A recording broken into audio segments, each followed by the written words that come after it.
देखो आज हाँ वाली जी। मीट तो बहुत बेसिक होगी, इसमें तो ऊपर-ऊपर से बताऊँगा, मतलब इतना बता दूँगा कि तुम्हारा मतलब एक क्वेश्चन बनाने जितना काम हो जाएगा, बट जो एडवांस चीज़ें जैसे कि कस्टम चेकर या फिर ग्राफ के जनरेटर वगैरह या फिर स्क्रिप्ट्स, ये सब बाद में जो ऑफलाइन मीट होगी उसके बाद बताऊँगा, क्योंकि एक साथ ऐसा बताया तो बहुत ओवरवेलमिंग हो जाएगा। तो आज जो बेसिक चीज़ें जिससे मतलब हो जाएगा तुम्हारा काम, तुम प्रॉब्लम बना पाओगे, वो सब बता दूँगा आज की मीट के अंदर। फिर जब सबको ये सब आ जाएगा और ठीक-ठाक एक्सपीरियंस होगा पॉलीगन पे, उसके बाद फिर ये जो कस्टम चेकर, जनरेटर्स वगैरह, इंटरैक्टर ये सब होंगे, वो फिर तब बाद में बताऊँगा।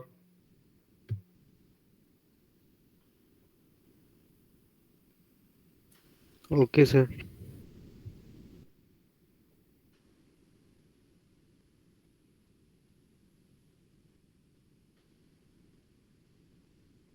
तो ठीक है, स्टार्ट करते हैं।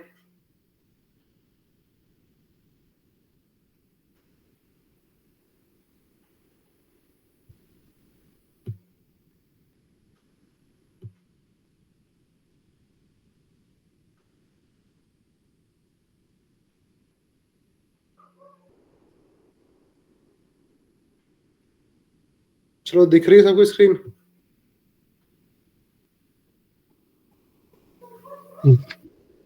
दिख रही हाँ है सर।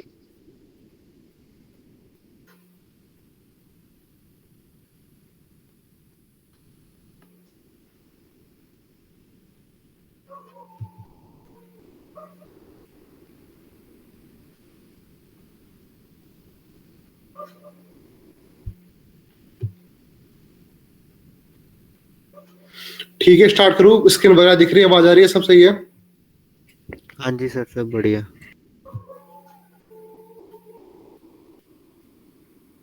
कन्फर्मेशन दे दो एक बार कि आवाज़ वगैरह आ रही है, स्क्रीन सब दिख रही है सही से? ठीक है सर, दिख रहा है सब कुछ। चलो ठीक है, फिर स्टार्ट करते हैं। तो बेसिकली पॉलीगन की इंटरफेस होती है, तुम स्टार्ट करोगे पॉलीगन तो ऐसा आता है। अब ये सारे ऑप्शंस हैं और ये अपनी जो भी प्रॉब्लम्स बनाई है अपन ने, वो सारी ऐसे आती है। तो न्यू प्रॉब्लम पे जाओगे तुम, अगर तुम्हें कोई नई प्रॉब्लम बनानी है।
तो सबसे पहले प्रॉब्लम का नाम आता है, और ये वो नाम नहीं है जो तुम्हें उधर पॉली मतलब जो कोड फोर्स से प्रॉब्लम होती है वहां पे दिखता है। ये दूसरा नाम होता है और इसके अंदर सिर्फ डैशेस और लोअर केस वर्ड्स अलाउड होते हैं। तो कुछ भी मान लो, टेस्ट डैश ए।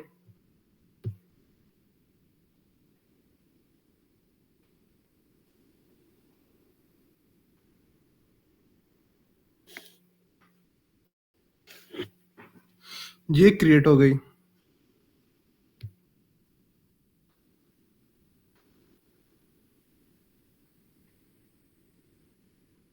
तो ये बेसिक चीज़ आती है, जो input output time limit memory limit, और ये है कि जो अपनी प्रॉब्लम है वो इंटरेक्टिव है या नहीं है। इंटरेक्टिव प्रॉब्लम्स में और नॉर्मल प्रॉब्लम्स में इतना डिफरेंस होता है इंटरेक्टर का। अगर इंटरेक्टिव पे मैं टैप कर दूंगा ना, तो इंटरेक्टर ऐड करने का ऑप्शन आएगा जो कम्युनिकेशन का पूरा पार्ट करता है। ठीक है?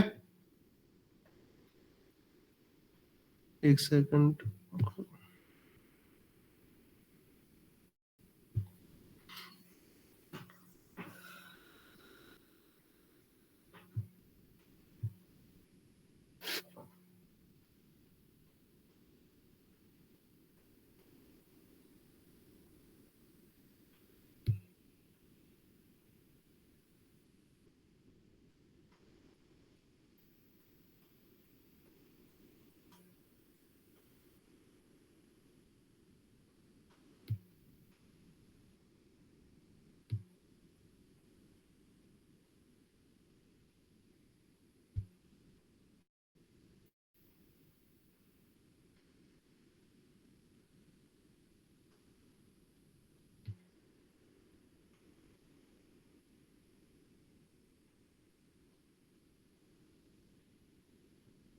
ठीक है, अब स्टार्ट करते हैं।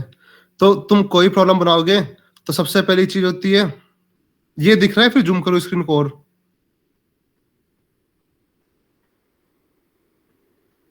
जो दिख रहा है सर। जूम करता हूँ फिर भी। तो सबसे पहली चीज है प्रॉब्लम आइडिया, जो तुम्हें मतलब तुम्हारे पास होना चाहिए, और उसके बाद इम्प्लीमेंटेशन। और जब भी अपन कोई प्रॉब्लम बनाएंगे तो अपन testlib.h इस हेडर फाइल का यूज करेंगे, और इसके अंदर जो ही मेथड्स डिफाइन है उनसे ही करना है अपने को। एक सेकंड।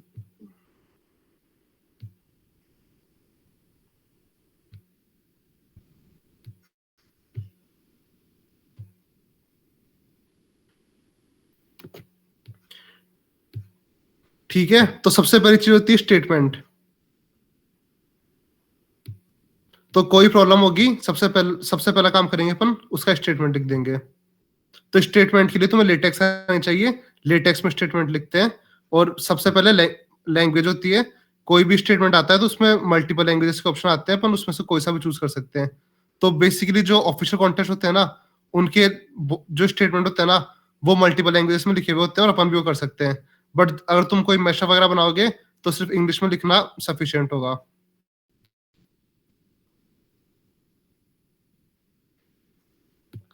तो कोई भी प्रॉब्लम आइडिया बता दो, जो छोटा मोटा, जो पूरी प्रॉब्लम बना के दिखाता हूँ उसके इधर।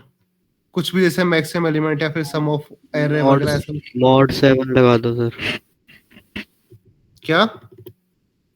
मतलब लास्ट डिजिट 7, कुछ ऐसा सिंपल सही।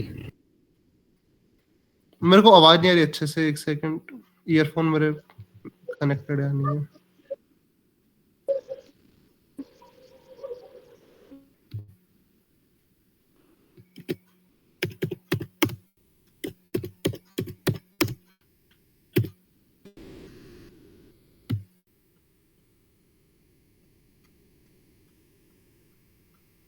चलो, आवाज मेरी सबको आ रही है? Yes yes sir.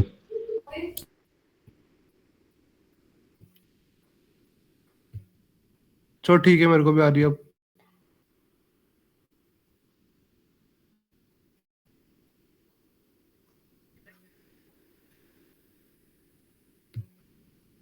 ठीक है, तो उसने बताया था ऐसे कि लास्ट डिजिट 7 है या नहीं है, तो ये वाला अपन बना के देख लेते हैं। तो इसके अंदर इनपुट किसमें रखना है? स्ट्रिंग के अंदर रखना है, फिर इंट के अंदर रखना है? इंट रखते हैं सर। चलो ठीक है, इंट वाला। तो बेसिकली इधर नेम आता है, लेजेंड के अंदर तुम्हारा वो आएगा स्टेटमेंट। तो मैं छोटा सा देता हूँ, चेक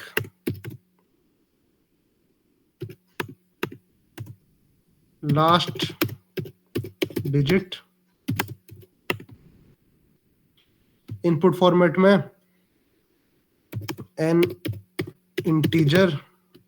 कंस्ट्रेंट्स में डिफाइन नहीं कर रहा, मतलब इधर लिखे हुए होते हैं, बट मैं भी नहीं लिख रहा।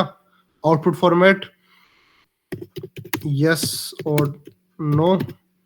इधर नोट्स आते हैं, इधर ट्यूटोरियल आती है।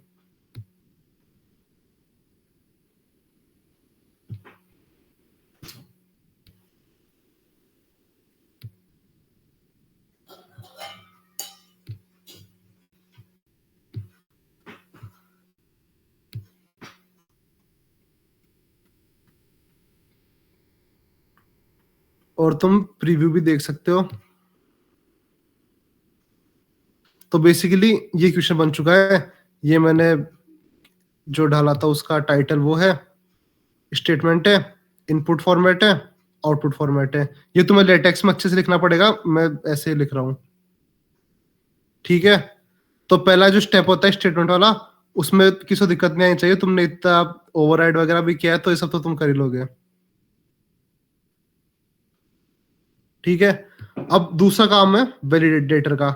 तुम में से कितने लोग हैं जिन्हें पता है कि वैलिडेटर क्या होता है या फिर बनाना आता हो वैलिडेटर?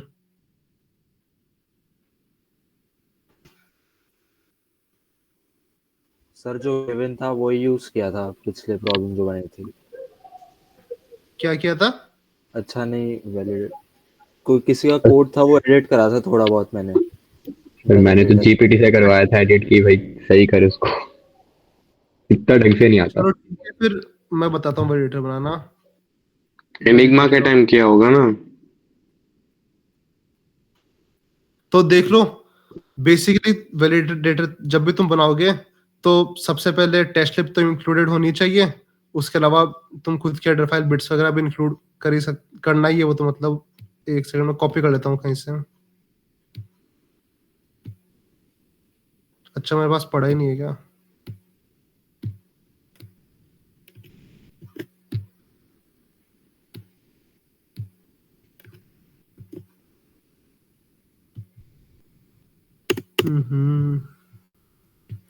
एक सेकंड में बॉलर प्लेट खुद के पुराने वैलिडेटर से कॉपी कर लूं।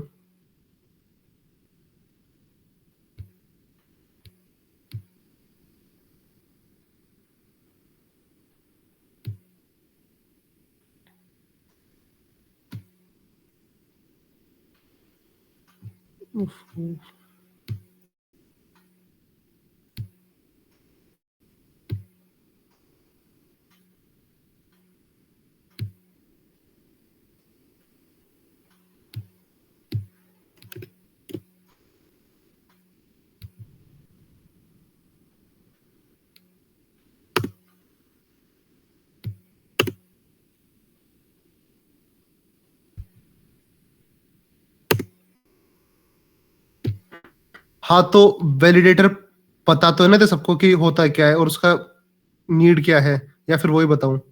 किसी एक को भी नहीं पता होगा तो मैं बता दूंगा। सर वो भी बता दो सर।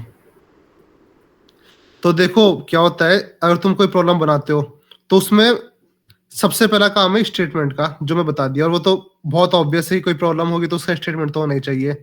अब उसके बाद दूसरी चीज जो तुम बनाते हो ना, वो होता है वैलिडेटर, जो ये वैलिडेट करता है कि जो तुम टेस्ट केस डाल रहे हो वो सही है या नहीं है। इसकी मतलब बेस तुम देखो तो ऐसा नहीं है कि ये मैंडेटरी है। मतलब बहुत प्लेटफॉर्म्स पे वैलिडेटर नहीं होता। वैलिडेटर का काम सिर्फ इतना सा होता है, to check whether your test case are valid और नॉट।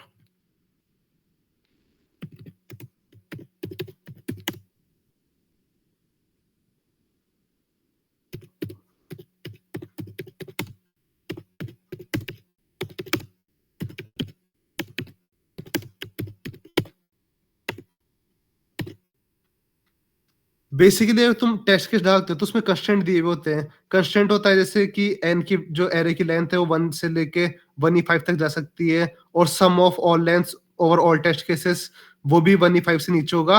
तो अगर तुम कोई ऐसा टेस्ट केस डाल दो जो वो कंस्टेंट फॉलो ना कर रहा हो तो वैलिडेटर तुम्हारा एरर दे देगा उसी समय।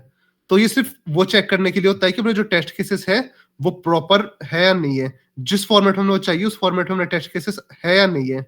ठीक है, सबको पता लग गया वैलिडेटर का काम क्या है? Yes sir. सर ये test.lib.h डालना पड़ेगा ना हमको अपने कंप्यूटर में, मतलब हेडर में? हाँ हाँ, जैसे मेरे पास भी तुम देखोगे तो इस फोल्डर के अंदर ये पड़ी है वाली हेडर फाइल। इसका मैं तुम्हें लिंक भेज दूंगा या फिर ये फाइल ही भेज दूंगा। ठीक। तो यार लास्ट डिजिट 7 वाला रहते हैं, ऐसा कुछ क्वेश्चन आते हैं इसमें एरे वगैरह भी हो और जिससे मल्टीपल टेस्ट केस का भी हो जाए एक साथ, और सम वाला भी बता पाऊं मैं तुम्हें कि कैसे होता है। अरे सर वो बना लो, number of ways to construct a sum of given number using, 2 number मान लेते, कोई 3 4। अरे नॉर्मल ऐसा क्वेश्चन आते हैं इसके अंदर बहुत सारे टेस्ट केसेस हो और उसके अलावा एरे की लेंथ और फिर एरे दे रखी हो। जो मतलब अरे सबसे स्टैंडर्ड सर्चिंग क्वेश्चन का होता है। फाइंड कर लेना, find whether this element exist. हाँ हाँ, वो कर लेते हैं, बेस्ट है।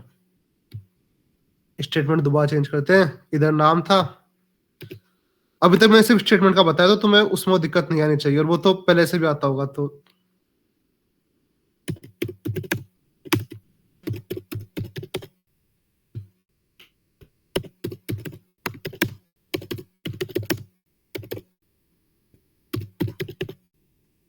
अब देखो इनपुट फॉर्मेट में क्या डिफाइन कर रहा हूं। तो इसमें सबसे पहले होंगे test cases t, number of test cases, और ये होगा, इसमें वो मैथ से लिखते हैं। मैं अभी इतना टाइम वेस्ट नहीं कर रहा हूं, तो सिर्फ अपनी लेमन लैंग्वेज में लिख रहा हूं जिससे तुम समझ जाओगे क्या है। ये /LEQ ऐसे भी लिख सकते हैं लेटेक्स के अंदर, फिर डॉलर से तुम मैथ का मतलब लेटेक्स का तुम देखना है सिंटेक्स क्या होता है, मैं तुम्हें गाइड में दूंगा। लेटेक्स कैसे लिखते हैं वो नहीं बता रहा मैं इधर। वहां पर जब लिख रहे होगे तब भी वहां पर एक ब्रीफ मैनुअल वाला इधर ऑप्शन दिख रहा है ना, उधर क्लिक करोगे तो इधर भी दिखेगा। आती है।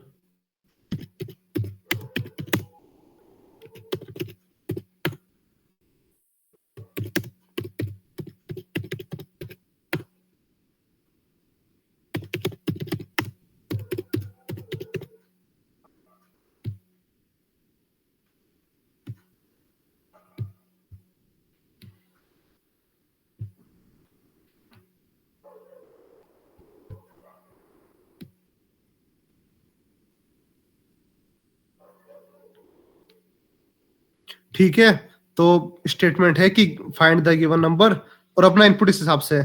पहले है T, number of test cases, और फिर हर टेस्ट केस के लिए एन होगी लेंथ ऑफ एरे, फिर उसके बाद एन इंटीजर्स आएंगे, उसके बाद जो टारगेट नंबर है वो आएगा। मैं तुम्हें बताता हूँ कैसा होगा।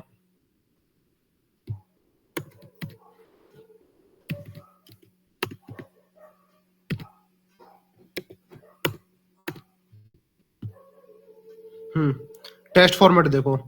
सबसे पहले नंबर ऑफ टेस्ट केसेस वो है जैसे 3 मान लो, फिर उसके बाद एरे लेंथ, पहली एरे है 4 लेंथ की, ये, उसके बाद टारगेट वो है अपना 4 जैसे मान ले, फिर उसके बाद अगला टेस्ट केस, अगला टेस्ट केस है अपना, उसकी लेंथ 5 है,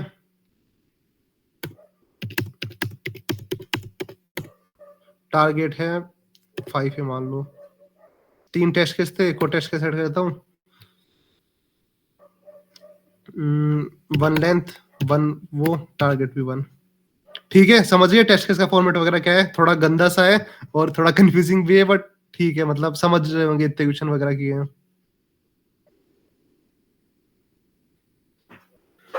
तो बेसिकली मुझे ऐसा वैलिडेटर लिखना है जो मेक श्योर करे कि जो मैंने फॉर्मेट चूज किया है या जो मेरा इंटेंडेड फॉर्मेट है, मेरे सारे टेस्ट केस उसी फॉर्मेट के अंदर आए।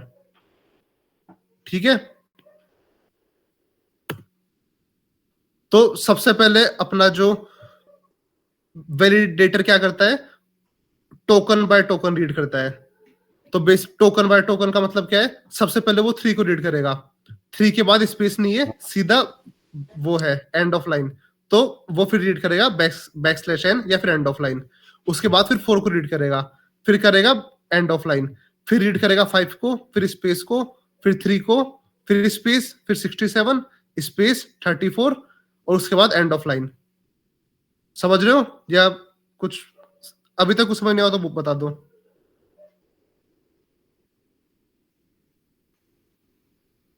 समझ आया ना कैसे रीड करेगा, पहले 3 को करेगा, फिर एंड ऑफ लाइन है क्योंकि इसके बाद स्पेस नहीं है, तो फिर 4 को रीड करेगा, फिर 5 को, फिर स्पेस को, फिर 3 को। तो अपने को ऐसा डेटा लिखना है जो ऐसा मेक श्योर कर पाए। ये एक काम करते हैं, ये थोड़ा कंफ्यूजिंग ना लगे, इसलिए हर टेस्ट केस के बाद एक एक्स्ट्रा स्पेस और मैं एक एक्स्ट्रा बैकस्लैश और मार दिया मैंने।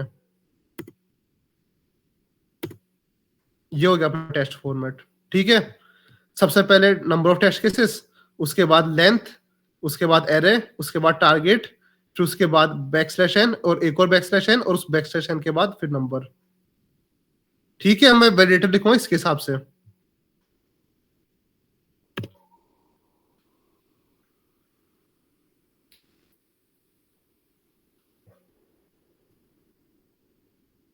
तो देखो वैलिडेटर के अंदर अपन testlib.h की जो इनबिल्ड मेथड्स है ना उन्हें यूज करने वाले हैं, और उनमें से ये सब तो होते हैं रीड करने के, जैसे रीड इंट होता है वो इंटीजर रीड करता है, रीड डबल होता है वो डबल रीड करता है, मतलब अगर तुम्हारे इंटीजर की जगह कोई पॉइंट का नंबर है तो वो करेगा, डबल्स होता है वो पूरी एरे रीड कर लेता है, रीड टोकन होता है वो एक स्ट्रिंग रीड करेगा जो स्पेस के बाद सेपरेटेड है, रीड स्ट्रिंग पूरी स्ट्रिंग रीड करता है और ये एंड ऑफ लाइन नहीं आती तब तक रीड करता है, मतलब इसमें स्पेस से तुम सेपरेट नहीं कर सकते। ये सब मतलब तुम्हें मिल जाएंगे सिंटेक्स वगैरह क्या होते हैं, ये याद करने की जरूरत नहीं है, और कोई वो वैसी बड़ी बात नहीं है। मेन इतना है कि read int, read space, read ELON जो न्यू लाइन रीड करता है, और EOF ये सबसे लास्ट के अंदर जब फाइल खत्म हो जाए तब ये ऐड करते हैं। और सबसे इंपॉर्टेंट है ensuref, जब भी वैलिडेटर लिखते हैं तो ensuref का भी बहुत काम आता है। इसका सिंटेक्स है पहले कोई कंडीशन डालते हैं बूलियन, और अगर वो सेटिस्फाई नहीं होती तो वो वार्निंग दे देता है, और वार्निंग के अंदर जो अपना कमेंट अपन ने डाला है वो दे देता है। मैं भी सब लिख के दिखाऊंगा तब सब समझ में आ जाएगा। तो इधर बताओ सबसे पहले अपने को क्या रीड करना पड़ेगा। सबसे पहले मतलब क्या करना है, कोई इंटीजर रीड करना है या स्पेस रीड करना है, न्यू लाइन रीड करनी है, क्या करना है। स्टार्ट किससे करें अपन? Test case. हाँ टेस्ट केस, तो INF डॉट रीड, और उसका फॉर्मेट क्या है इंट, तो रीड इंट, ठीक है। अब इसके अंदर आती है मिन लिमिट, मैक्स लिमिट, और उसके बाद लिखा भी है मिन मैक्स, और उसके बाद वेरिएबल का नाम। तो टेस्ट केस की लिमिट कितनी थी, 1 से लेके 1E4 तक थे, तो ये रीड इंट एंश्योर भी करेगा कि वो 1 से लेके जो अपन लिमिट डाल रहे हैं उसके अंदर ही हो, और इससे वेरिएबल को अपन नाम देते हैं t।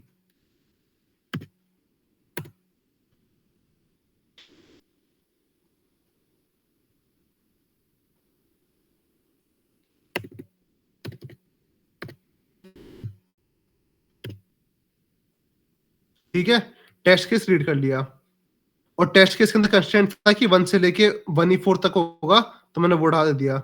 और ये टी बेसिकली उसका नाम नहीं है, ये ऐसा कुछ है कि अगर ये लाइन पे एरर आएगा, अगर अपना टेस्ट केस को ऐसा आता है इसमें ये टी की वैल्यू इन कंस्ट्रेंट को फॉलो नहीं कर रही होगी, तो अपने को दिखा देगा कि दिक्कत आई इसमें, ये कमेंट दिखा देगा।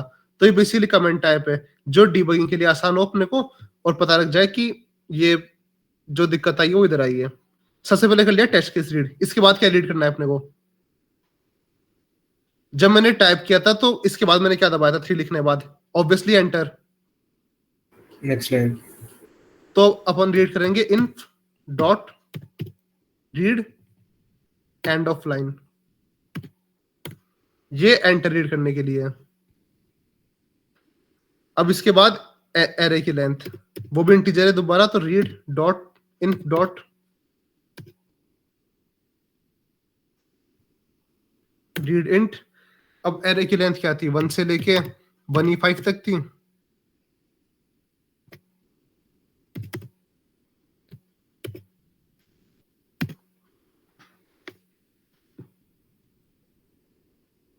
अब ये चीज तो अपने को टी टाइम्स करना है, तो ऑब्वियसली से फॉर लूप के अंदर लिखेंगे, और फॉर लूप होगी लेंथ टी की। अब मेरे पास इधर टी है नहीं, तो जो रीड वाला होता है ना, ये रिटर्न भी सेम चीज करता है जो रीड कर रहा है, तो मैं लिख लूंगा int t equal to int dot read int. ये इसके अंदर टी की वैल्यू मेरे पास स्टोर हो गई जो इसने इधर रीड किया। ये समझ में आया? Yes sir.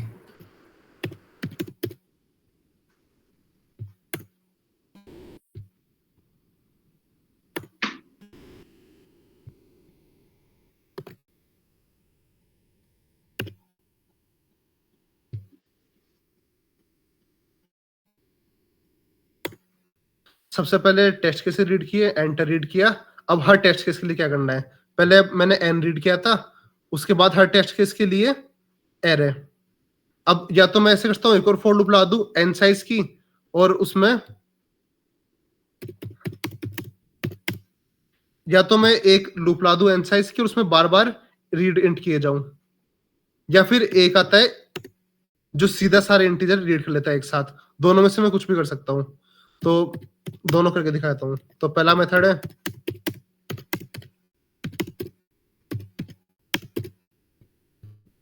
n number read करने हैं,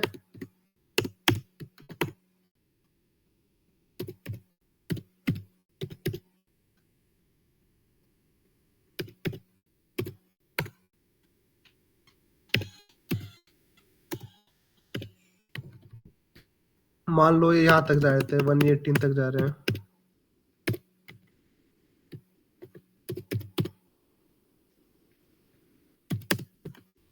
इंट में 118 तक शायद नहीं जाएगी। एक सेकंड, LL कर देता हूँ।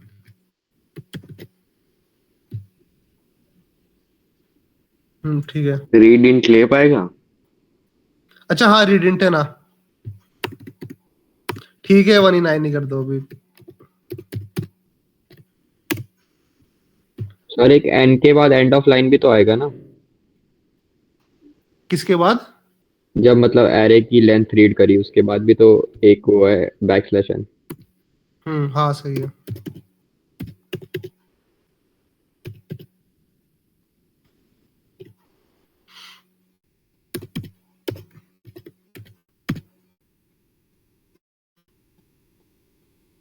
ठीक है, n फिर बैकस्लैश n और उसके बाद ये। अब अपन रीड करेंगे स्पेस।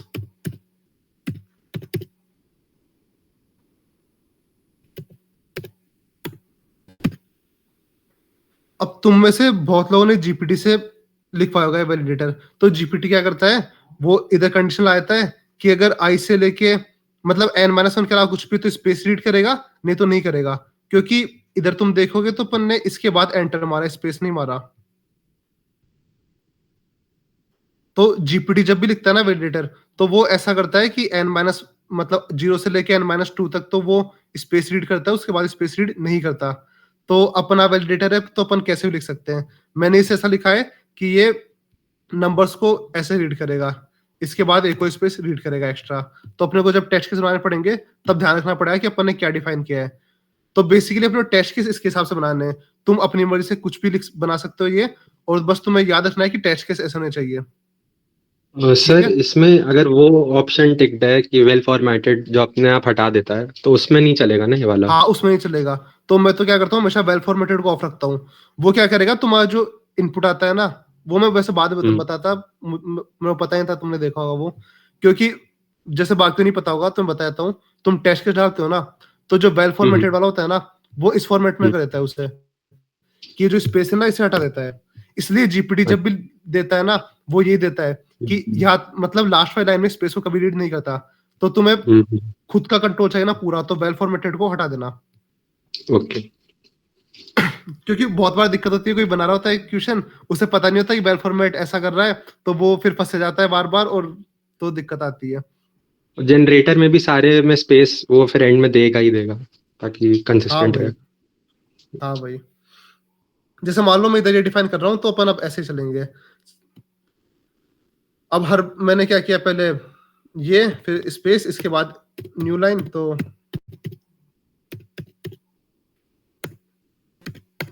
मैंने 2 एंटर मारे थे, तो 2 रीड करनी पड़ेगी अपने को।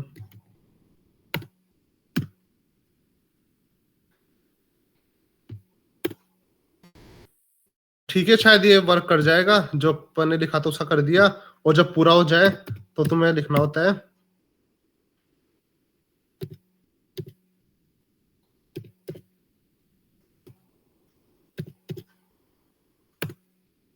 UF end of file.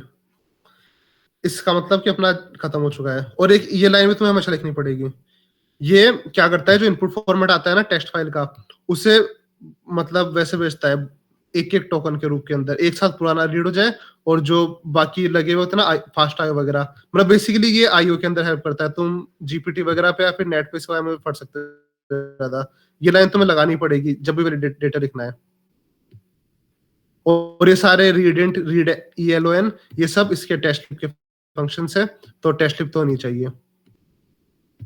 तो बेसिकली मैंने क्या किया, पहले टी रीड किया, एंड ऑफ लाइन रीड किया, फिर एन एंड ऑफ लाइन, फिर उसके बाद एन नंबर्स, फिर उसके बाद 2 बार स्पेस। क्या मेरा सारा काम हो गया है, कुछ बच रहा है?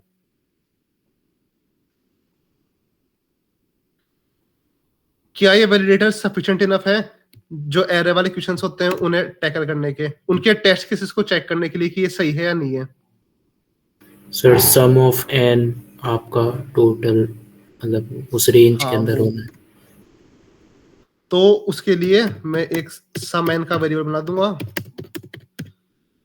और ये जो एन है, जैसे ही मेरे पास एन आया तुरंत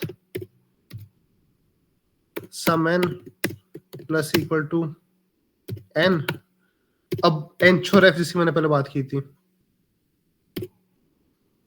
दिखावा नहीं आ रहा।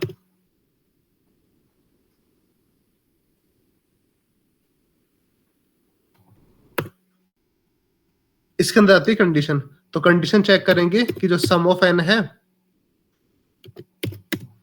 Should be less than equal to 1E5, तो 1 2 3 4 5, और इधर कमेंट लिख देते हैं कि अगर ये कंडीशन फॉल्स हो जाए तो अपने पास क्या कमेंट आना चाहिए, तो वो है सम एक्सीडेड।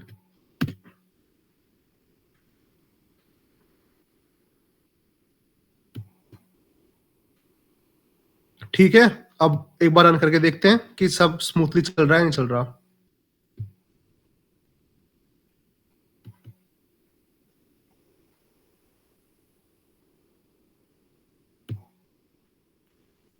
तो सबसे पहले था टेस्ट केस 3, टेस्ट केस 3 ले लेते हैं, 3 डाल के देखता हूं 3। ठीक है, इसके बाद क्या था? End of line.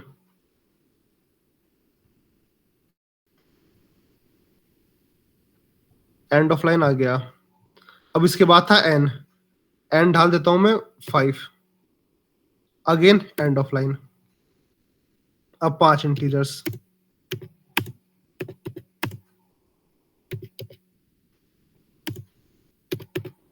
और इसके बाद मैंने एक को स्पेस दिया है तो स्पेस आएगा और उसके बाद ये आएगा। अब इसके बाद टारगेट,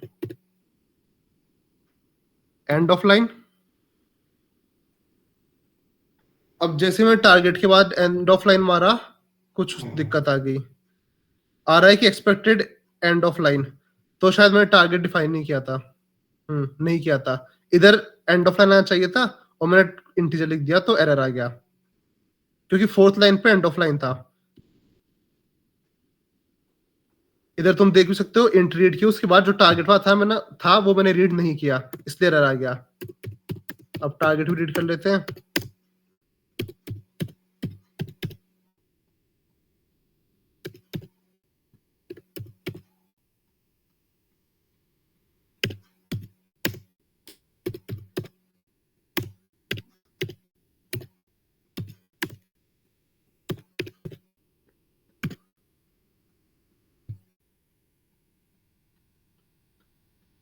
तो तुमने देख लिया कि अगर जो अपन ने ढाला है उसके अलावा हल्का सा भी कुछ आगे पीछे होता है तो इस तरह एरर आ जाता है।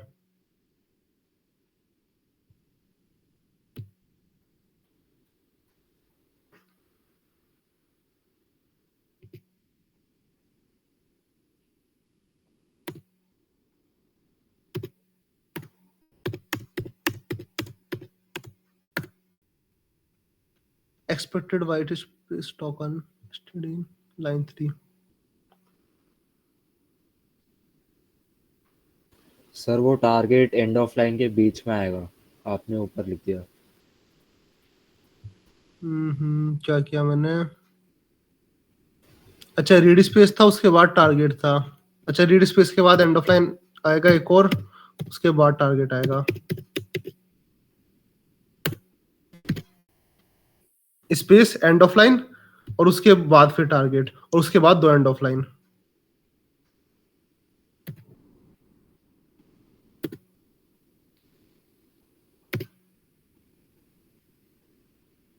इस बार देख ही लेते हैं एग्जैक्टली जो फॉर्मेट है। Number of test cases, end of line, उसके बाद एन है, एन बिठा दिया 3, तो अपन आगे यहां तक। इसके बाद एंड ऑफ लाइन है, और इसके बाद एन नंबर प्लस स्पेसेस, तो 1 स्पेस 1 स्पेस 1 स्पेस और फिर एंड ऑफ लाइन है, और उसके बाद टारगेट है जो इंटीजर है, उसके बाद 2 एंड ऑफ लाइन है, और उसके बाद वापस से सेम चीज है। तो वापस से सेम टेक्स्ट केस डाल दो या कुछ भी डाल दो।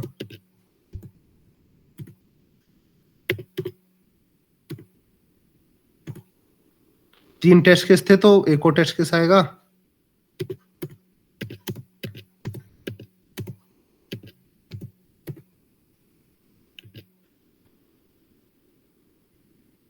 अब अपन ईओएफ जो एंड ऑफ फाइल वो खुद से दे नहीं सकते, तो अगर तुम्हारा आखिरी एरर आ जाए कि एक्सपेक्टेड ईओएफ, तो तुम समझ लेना कि जो तुम्हारा वैलिडेटर है वो एक्सपेक्टेड वर्क कर रहा है, क्योंकि ईओएफ से पहले तक कुछ एरर नहीं आया, ईओएफ तुम नहीं दे पाए, तो हाँ सब ठीक है। तो ये हो गया वैलिडेटर कंप्लीट। समझ में आ गया? कुछ दिक्कत हो पूछ लो।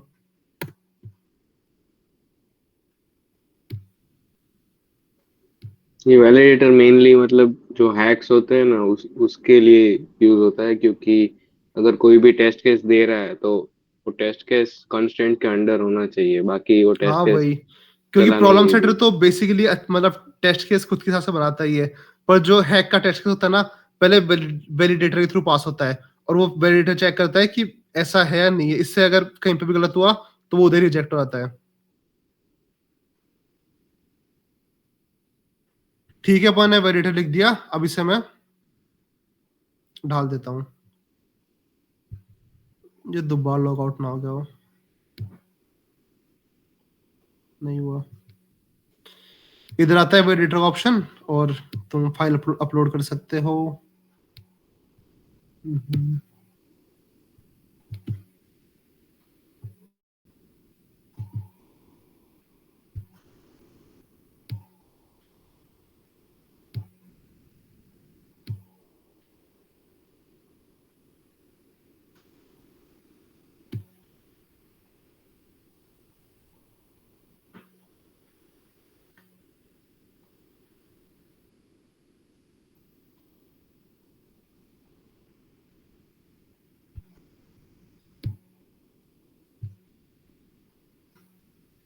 रिकॉर्ड हो रही है ना मीट परमवीर? जी सर। चलो ठीक है, वैलिडेटर का काम खत्म। अब किसी भी टाइप का वैलिडेटर है तुम बना सकते हो। तुम्हें inf डॉट रीड वाला यूज करना है सारा। और मैं तुम्हें एक और चीज बता देता हूँ जो उस समय मैंने बताई नहीं। जैसे मैंने अभी ये रीड किया ना लूप ला के, इसे करने का एक आसान तरीका भी है। देखो, सीधा ऐसे कर दो, inf डॉट रीड, इंटीजर्स होता है शायद या इंट्स होता है, एक बार आ जाएगा इंट्स। इससे पूरा वेक्टर रीड हो जाता है। और इसके पैरामीटर क्या क्या होते हैं? साइज होती है, हाँ कितने साइज का रीड करना है, तो मुझे एन साइज का करना है तो एन साइज डाल दूंगा सीधा। या फिर तुम लो हाई बढ़ा सकते हो कि उसकी लिमिट क्या है।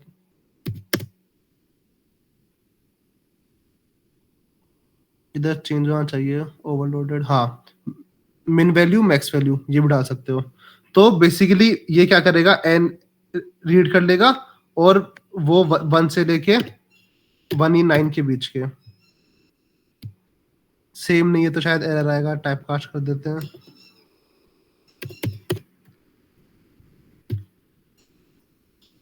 ठीक है, ये क्या करेगा, ये एक साथ रीड कर लिया सारे, तो तुम्हें लूप नहीं लाना पड़ेगा। इसमें फिर वो अपन लास्ट में स्पेस दे रहे उसका हाँ लास्ट में तुम स्पेस नहीं दे सकते इसमें। इसमें सीधा एंड ऑफ लाइन से खत्म हो जाएगा। मैं रन करके दिखाता हूँ, देखो।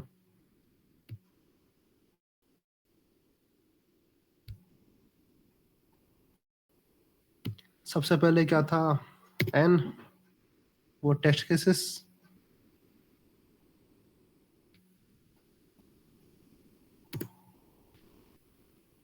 उसके बाद एन है 4,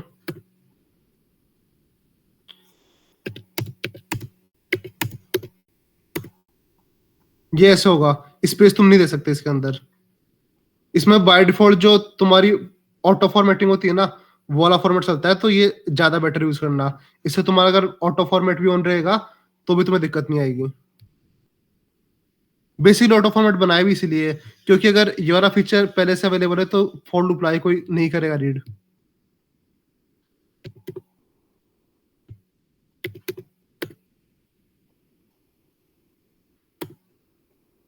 तो बस वही है, सेम सा है, तुम देख लेना। चलो वैलिडेटर का काम खत्म, वैलिडेटर हो गया। अब चलते हैं अगली चीज पे। स्टेटमेंट हो गया, वैलिडेटर हो गया। वैलिडेटर में तुम्हें दो चीजें करनी है, एक तो रीड वाला और उसके अलावा एक एंश्योर एफ। कोई भी कंडीशन होगी, जैसे तुम कोई ग्राफ इक्वेशन है उसमें चेक करना है कि जो तुम्हारा इनपुट है वो गिवन ग्राफ है या फिर उसमें साइकिल वगैरह है या नहीं है। जो इनपुट होगा कभी कभी साइकिल ग्राफ होता है, तो तुम्हें साइकिल का पूरा डीएफएस ला के जो भी तरीका होता है उसे चेक करना है और फिर उसके बाद एंश्योर एफ के अंदर कंडीशन डाल देनी है।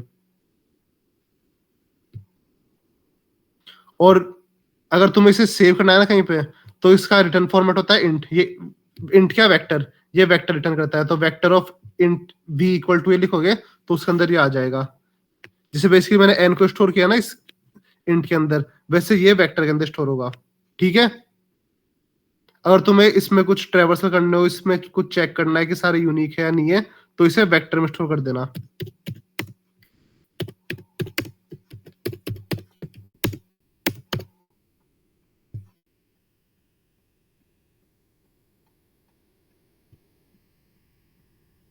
ठीक है, मेरे पास वेक्टर आएगा तो इसमें इनपुट पे भी कुछ कंस्ट्रेंट हो यूनिक वाला, वो सब मैं देख सकता हूँ इसे। ठीक है, वैलिडेटर डन। किसी को कोई डाउट है वैलिडेटर में तो पूछ लो अभी, कि किसी भी क्वेश्चन का कैसा बनता होगा वो सब वगैरह कुछ भी।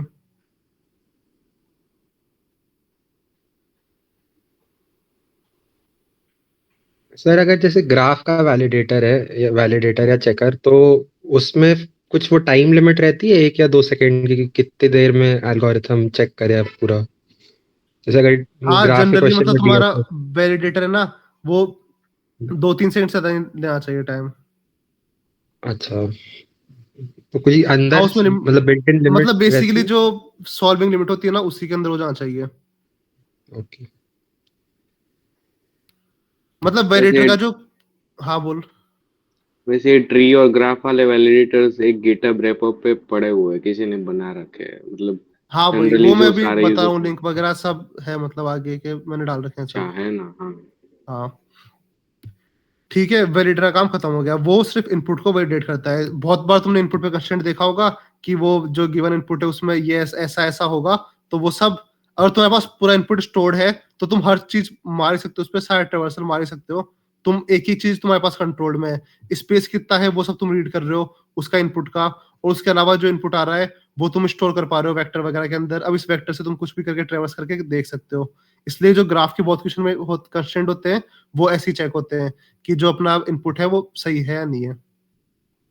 चलो ठीक है, वैलिडेटर का पार्ट खत्म करते हैं, अब चलते हैं चेकर पे।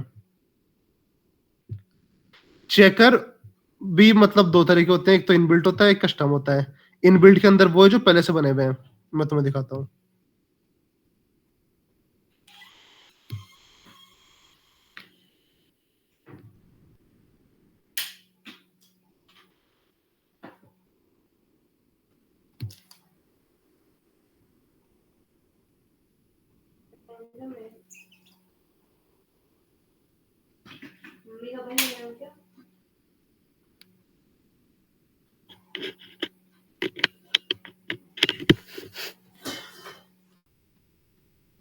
तो देखो, जो भी इनबिल्ट चेकर्स है ना सारे बहुत अच्छे हैं। अपने को अगर मल्टीपल आंसर पॉसिबल नहीं है तो इनबिल्ट चेकर ही यूज करना है, उससे अच्छा चेकर अपन नहीं बना सकते।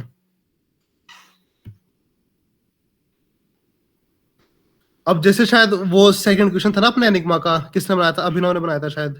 हाँ यस। तो चेकर्स देखो कैसे होते हैं। पहला है एफसीएमपी, वो क्या करता है, लाइंस को रीड करता है और स्पेस को इग्नोर नहीं करता। ये वाला इंटीजर को रीड करता है। इधर सब लिखा हुआ है कि मतलब कैसे क्या रीड करते हैं। जैसे WCMP सीक्वेंस ऑफ टोकन्स को करता है। यस नो वाला ये है जो यस और नो को रीड करता है और केस इनसेंसिटिव होता है। और ये तुमने देखे होंगे कि जो तुम्हारा नंबर होगा वो डबल में होना चाहिए और उसमें एरर इतना आ सकता है, वो यूआई चेकर्स है। RCMP 4 में 0.001 वाला, ये उससे भी ज्यादा एक्यूरेट, ये उससे भी ज्यादा एक्यूरेट। ये सब होते हैं डबल वाले उस केसेस के अंदर चेक करने के लिए।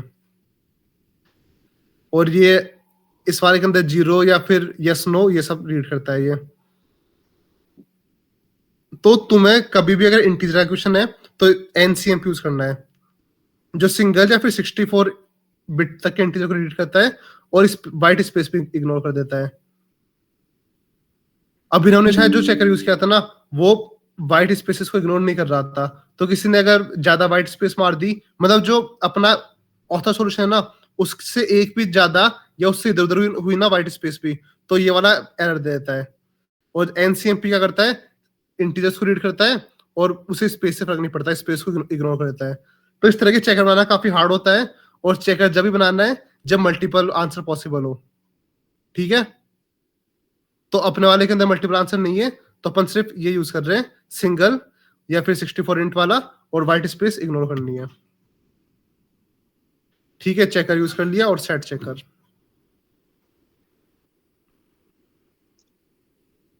खुद का कोई कंस्ट्रक्टिव प्रॉब्लम बना रहे हो तब पड़ेगी जरूरत। तो इनबिल्ट चेकर वाला पार्ट हो गया। कस्टम चेकर में अभी बताया जाऊंगा तो बहुत लंबा सेशन हो जाएगा, तो इसे बात के लिए छोड़ देते हैं, इसलिए इस पे स्टार मार्क भी कर रखा था। और इसमें अच्छा खासा काम होता है कि तुम्हें पूरा इनपुट रीड करना पड़ता है, उसके बाद इनपुट भी तुम्हारे पास पूरा होना चाहिए, उसके बाद फिर तुम उस इनपुट को जो होगा उसके हिसाब से तुम आंसर निकालोगे। फिर जो ऑथर का आंसर होगा उस मतलब जो दूसरे बंदे का आंसर होगा उसे तुम फिर मैच करोगे, वो सब देखोगे कि जो इनपुट के हिसाब से ऑप्टिमल आ रहा है नहीं आ रहा। तो ये अपन बाद में देखेंगे। कस्टम चेकर मल्टीपल आंसर वाले में आता है, तो फिर अपने को आउटपुट को और इनपुट में कुछ प्रोसेसिंग करके देखना पड़ता है कि ये ऐसा हो रहा है नहीं हो रहा। तो ये बात ही छोड़ते हैं, अभी सिर्फ इनबिल्ट बताए जिसमें सिंगल आंसर या यूनिक आंसर होते हैं। ठीक है, आयुष इनको वैलिडेटर के टेस्ट केस के बारे में बताना। हाँ हाँ वो बताता हूँ। और उसके बाद है सॉल्यूशन। सॉल्यूशन का भी बताता हूँ, उसके बाद तो मैं टेस्ट केस के अंदर बता दूंगा वैलिडेटर टेस्ट केस और सादा वाले। तो सॉल्यूशन भी बहुत तरह के होते हैं, एक होता है मेन सॉल्यूशन, एक होता है टीएलई वाला सॉल्यूशन, एक होता है रॉन्ग सॉल्यूशन। वो सब होते हैं बताऊं।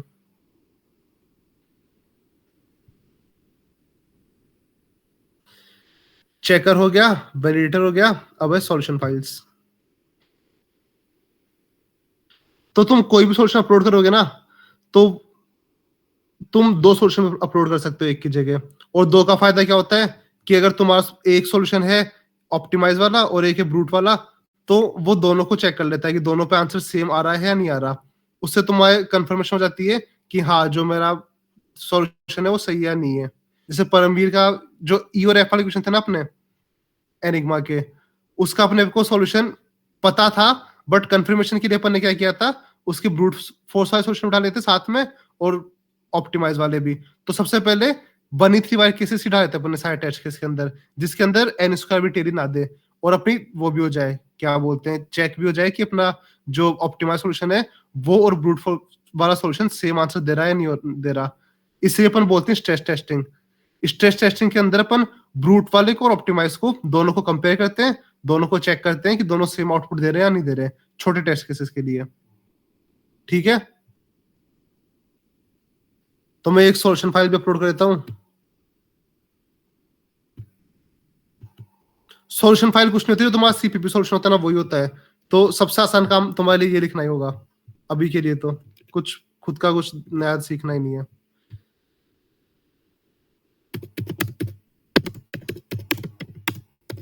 एन का इनपुट लिया,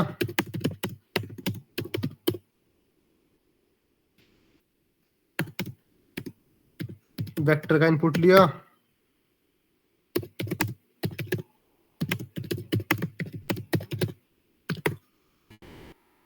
टारगेट का इनपुट लिया,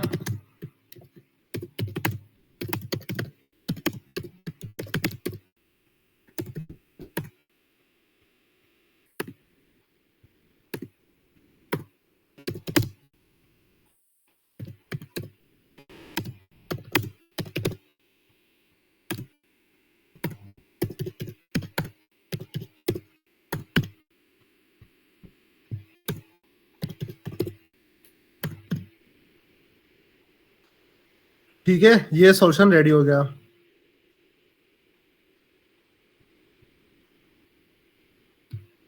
ऐड फाइल में जाके तुम सॉल्यूशन अपना जो सॉल्यूशन फाइल है वो अपलोड कर सकते हो।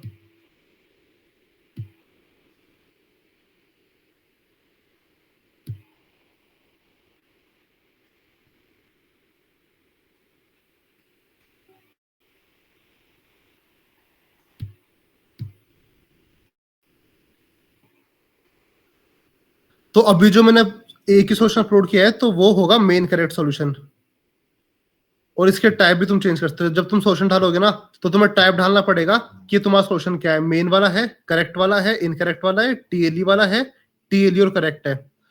अगर तुम दो सॉल्यूशन करेक्ट डाल रहे हो, एक के अंदर टीएलई आ रही है और एक सही दे रहा है, तो भी तुम्हारा वेरिफिकेशन फेल्ड हो जाएगा। जो इसमें लिखा हुआ है वो का वही होना चाहिए। अगर तुम्हारा टीएलई और करेक्ट वाला है, जो तुम स्ट्रेस के लिए यूज करते हो, तुम्हें टीएलई और करेक्ट डालना पड़ेगा, ठीक है। वो स्ट्रेस टेस्टिंग में बात के लिए रखा हूँ, उसके लिए स्क्रिप्टिंग वगैरह नहीं चाहिए, वो भी अच्छा सा प्रोसेस है, तो वो भी नहीं बता रहा अभी, सिर्फ जो मेन सॉल्यूशन डालना होता है वो बता रहा हूँ। तो सॉल्यूशन का समझ में आ गया कि अगर सिर्फ एक सॉल्यूशन डालना है तो कैसे करेंगे अपन। सेम इस तरीके से करेंगे, मेन सॉल्यूशन डाल देंगे और ये पूरी प्रोसेस है।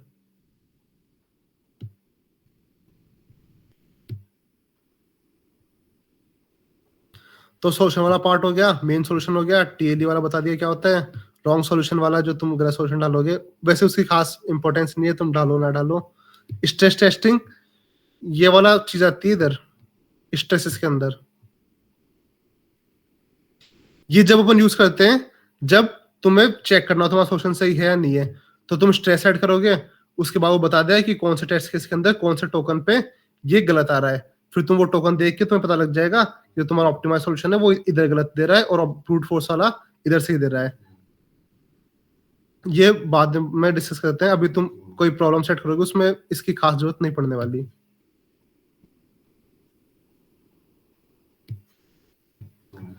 अब आता है टेस्ट केसेस का काम, कि टेस्ट केस कैसे जनरेट करते हैं। यहां तक सब क्लियर है?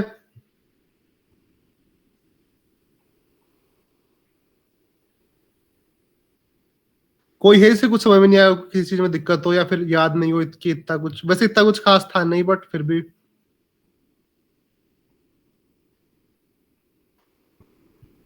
बेसिकली अभी तक तो एक ही हार्ड पार्ट था, वो था तुम्हें वैलिडेटर लिखना, जो भी इतना हार्ड नहीं है। पता नहीं जीपीटी से मतलब क्यों लिखवाते हैं, वो कुछ बड़ी बात तो नहीं है। बेसिकली जो तुम्हें सोचा है वो का तुम्हें लिखना है, read int, read EOLN, read space और रीड एंड ऑफ फाइल। इन 3-4 चीजों से सब हो ही जाएगा, ज्यादा कोई दिक्कत वाली बात है ही नहीं इसमें।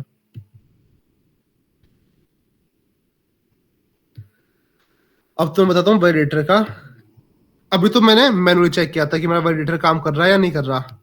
अब इधर एक आता है टेस्ट रन करने का, उसमें तुम कुछ टेस्ट केस डाल दोगे। वो टेस्ट केस क्वेश्चन के नहीं होंगे, उनका प्रॉब्लम के टेस्ट केस से कोई रिलेशन नहीं है। ये सिर्फ ये चेक करने के लिए है कि अपना जो वैलिडेटर है वो सही से काम कर रहा है या फिर नहीं कर रहा। जैसे मैं डालता हूँ टेस्ट केस एक 3, तुम बता देना कुछ मैं टेस्ट केस में गलती कर रहा हूँ उसके फॉर्मेट के हिसाब से। 3 था तो उसके बाद 4, 1 2 3 4, टारगेट, इधर स्पेस भी था शायद अपने वाले के अंदर, end of file, and of line, फिर 4 1 2 3 4 कुछ भी 4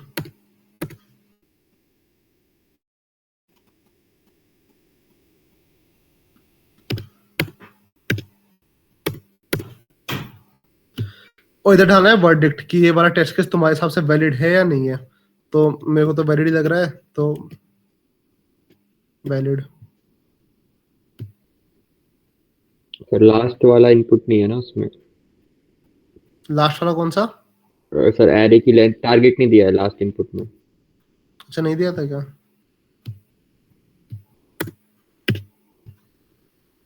टारगेट के बाद 2 एंड ऑफ न्यू लाइन था, ठीक है।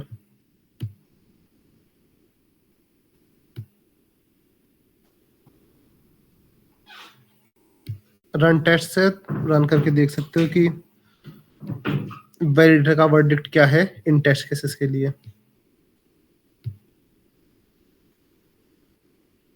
और इसमें ऑटो रिफ्रेश नहीं होता, तो खुद को करना पड़ता है।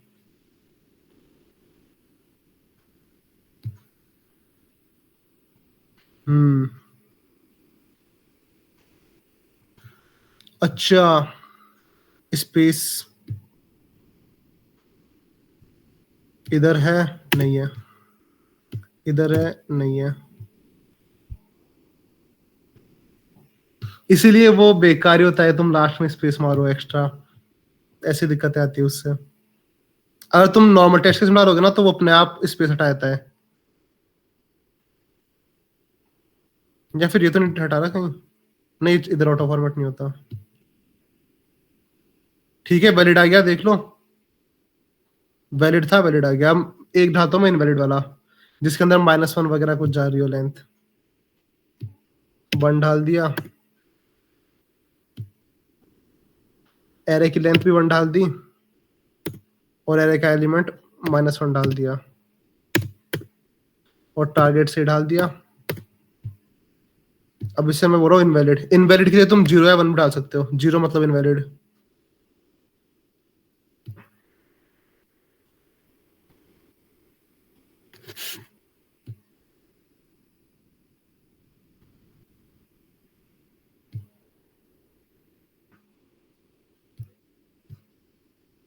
और मल्टीपल टेस्ट केस भी एक साथ डाल सकते हो, उसमें डॉटेड लाइन लिखते हैं, वो मैं डॉक्यूमेंटेशन भेजूंगा, उसमें लिखा हुआ है, वो सब देख लेना। ठीक है, इनवैलिड आ गया। और जो मैंने पैरामीटर डाला था ना AI, वो भी अपना पता लग गया कि जो AI है वो -1 है, और उसकी रेंज 1 से लेके 1E9 तक होनी चाहिए थी, तो ये वाला पैरामीटर वायलेट कर रहा है वो। इसलिए जो कमेंट होता है ना, वो डालना भी जरूरी होता है, इससे पता लग जाए कि दिक्कत किधर आई है, क्योंकि तुम लाइन से तो पता नहीं कर पाओगे क्या गलत हुआ है। इसलिए कमेंट डालते हैं जो पता लग जाए कि क्या गलत हुआ था। ठीक है, देख लिया कैसे काम करता है वैलिडेटेड टेस्ट केसेस वगैरह, और चेक कैसे करते हैं कि ये सही है या नहीं है। अब चलते हैं नॉर्मल टेस्ट केसेस पे।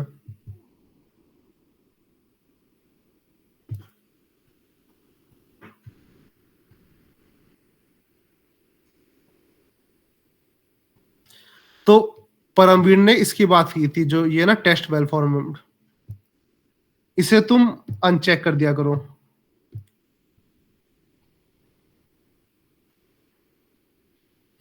मतलब अगर तुम्हें कॉन्फिडेंस है कि जो तुमने टेस्ट केस लिखा है वो मतलब अनचेक ही कर दिया करो, क्योंकि इसे नहीं पता कि तुमने वैलिडेटर कैसा लिखा है। तो सबसे अच्छा है कि तुम खुद का ही रखो टेस्ट केस अपने हिसाब से।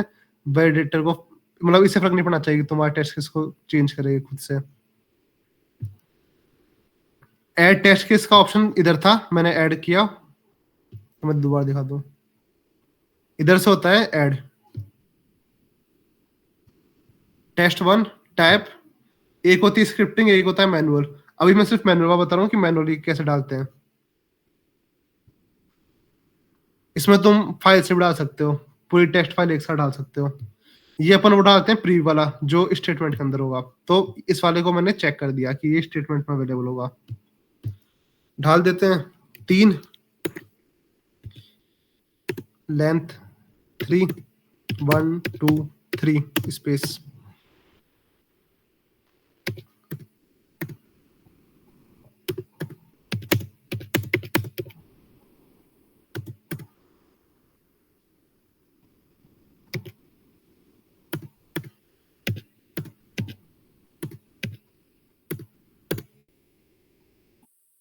ठीक है, इधर स्पेस है, इधर स्पेस है, इधर स्पेस है, create.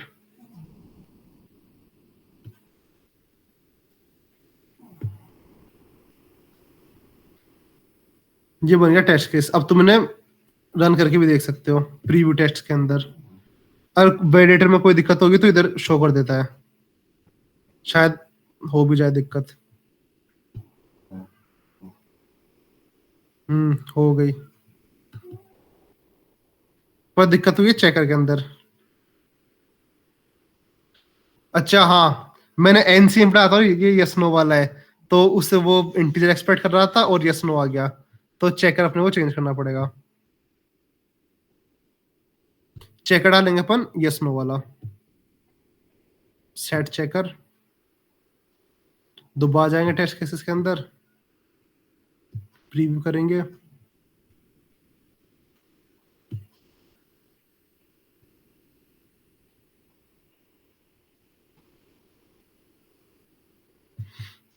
Unexpected verdict, presentation error, wrong output format, extra information in the output file.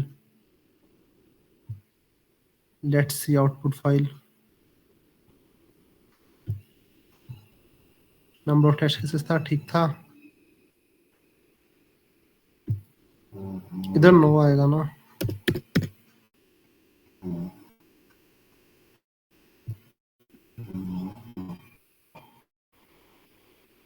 हम्म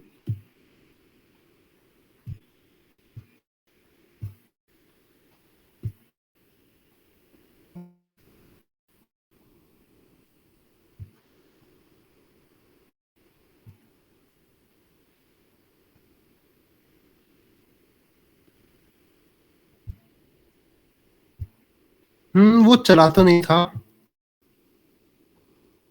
क्या? जो रिटर्न वाला है, जो तीनों यस केसेस थे, वहां तक तो जाएगा ही नहीं।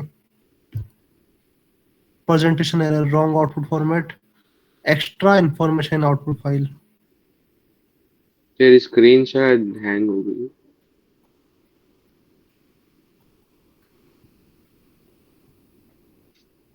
ये लो। एक सेकंड में रुक।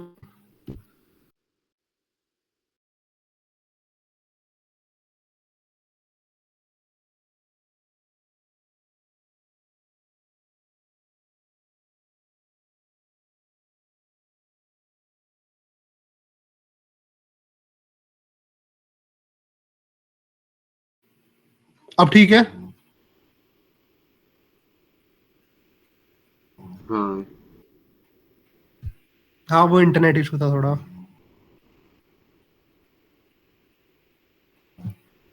वापस लॉगिन करना पड़ेगा।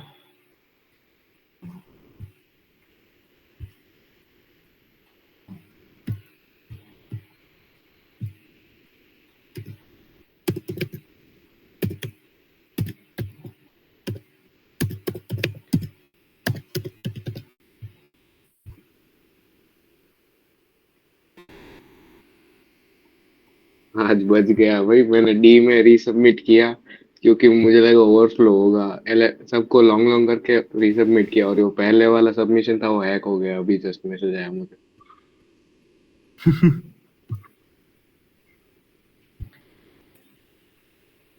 डिव 3 में तो ये बढ़िया है, रीसबमिट करते हैं तो वो नहीं आता, स्किप का नहीं आता। हाँ वही मुझे भी लगा कि स्किप दिख जाएगा यार प्रोफाइल पर। नहीं, वो डिव 2 में होता है, वो सबमिट करते स्किप आता है सीधा। हाँ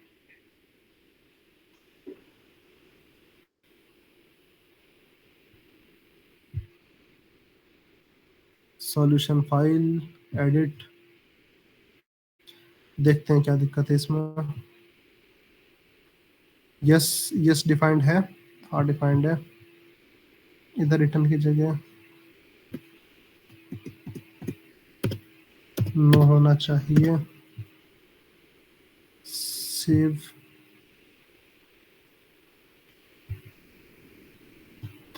तुम रन भी करके देख सकते हो इधर कस्टम इनपुट पे।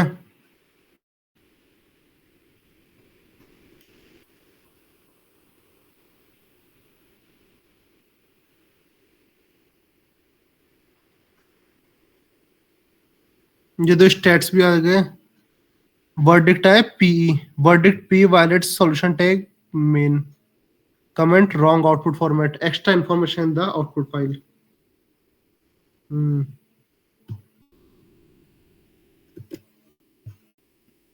ये क्या हो रहा है? देखते हैं यार, आउटपुट में यस ही तो आ रहा है।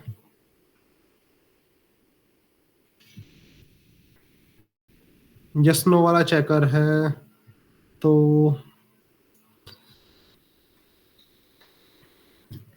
दिक्कत तो नहीं आनी चाहिए। जो पहली बार आया नहीं है ना वर्डिक्ट। यस के बाद? क्या? यस के बाद न्यू लाइन कैरेक्टर है ना? हाँ है ना। अरे यार ना, आउटपुट देख, Y S Y S Y S. ये क्या यार, मतलब एक बार सॉल्यूशन का टाइप देख लेता हूँ मैं। मेन करेक्ट सॉल्यूशन ये है, ठीक है। चेकर,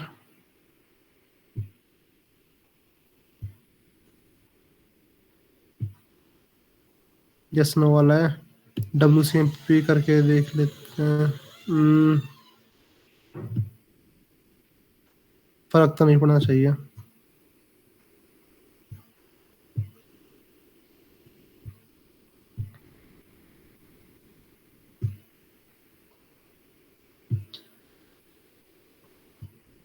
ठीक है।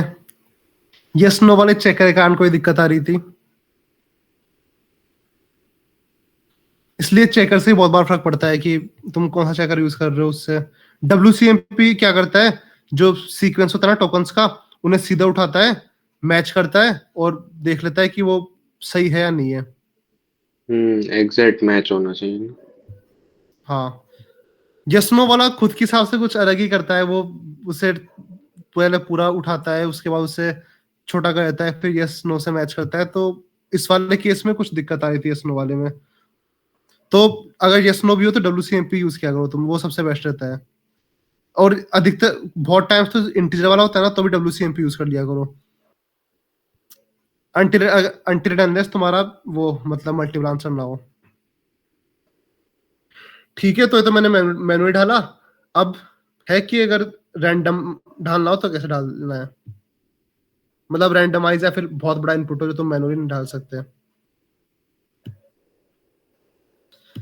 तो जनरेटर,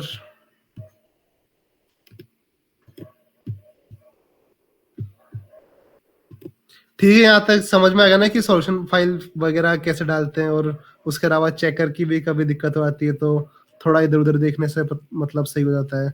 और सॉल्यूशन और टेस्ट केसेस के अंदर मैनुअली कैसे डालते हैं, स्टेटमेंट वाला कैसे डालते हैं। तो मैं स्टेटमेंट का प्रीव्यू दिखाता हूँ, उसमें भी अब दिख रहा होगा ये वाला टेस्ट केस। ये देखो अब ऐसा दिख रहा है, जो अपन ने बढ़ा था टेस्ट केस वो भी दिख रहा है, और उसके अलावा ये आउटपुट भी दिख रहा है। आउटपुट अपने आप अपने ऑथर सॉल्यूशन के हिसाब से आता है, खुद को नहीं डालना पड़ता। ठीक है, आवाज वगैरह आ रही है, सब सही है। Yes sir. अब है टेस्ट के जनरेशन, जो सबसे हार्ड पार्ट होता है।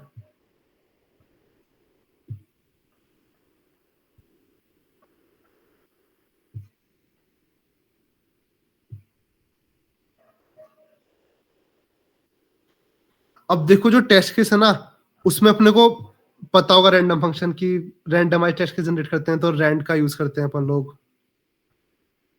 तो एक तो CPP में रैंड होता है, वो सबसे आसान वाला होता है।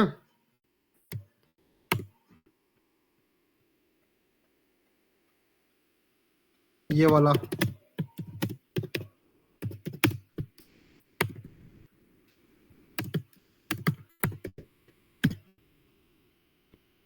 किसी को पता है ये वाला फंक्शन यूज किया है?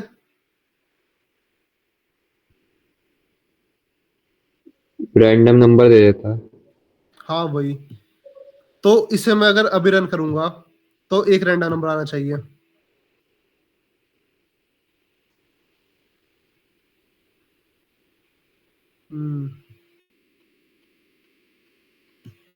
इंट, अरे हाँ एक मिनट, ये टेस्ट लाइव यूज नहीं करने देगा। अच्छा, नहीं करने देता क्या? शायद वार्निंग थ्रो करता है, पर आ जाना चाहिए आउटपुट तो। नहीं करने देगा।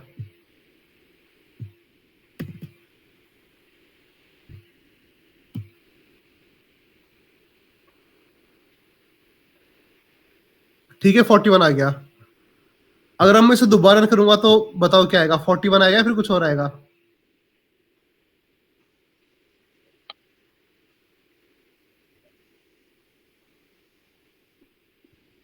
शायद वही आएगा जब तक वो एसरा end time is equal to null नहीं करते हैं। हाँ वही आएगा। तो जो रैंड वाला है ना, इसकी सीड होती है जो बाय डिफॉल्ट फिक्स होती है, और एक कंपाइलर डिपेंडेंट होती है।